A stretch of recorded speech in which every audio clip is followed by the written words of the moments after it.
as I have already discussed under the finance bill, that is present by the finance minister, and it is presented in the month of the February.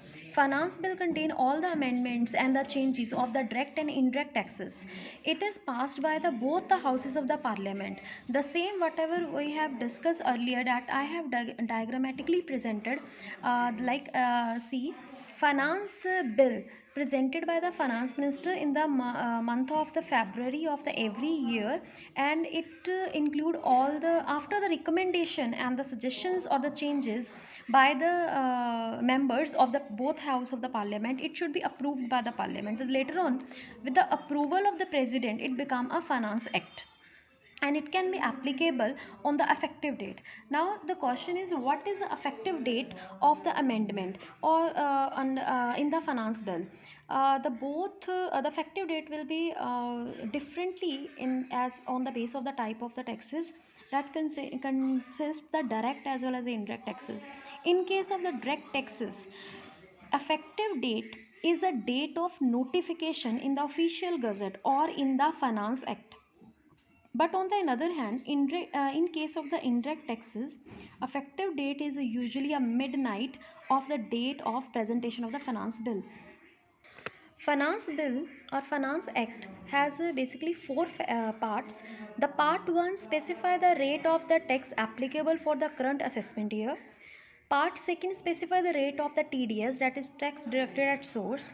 Part 3 specify the rate for the calculation of the income tax from the income comes under the head of the salary and advance taxes.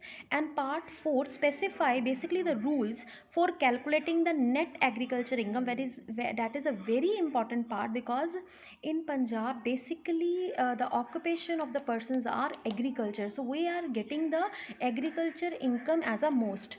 The next thing is income tax rule 1962.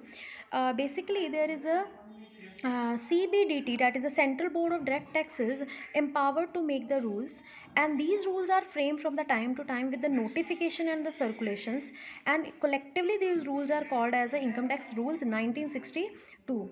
The next thing is the circulars and the notification. The students, circulars are always issued by the CBDT, and it deals with the specific problems which are arises while implementation of the finance act, and specify the clarification, or it clarify the doubts regarding the scope and the certain provisions under the act.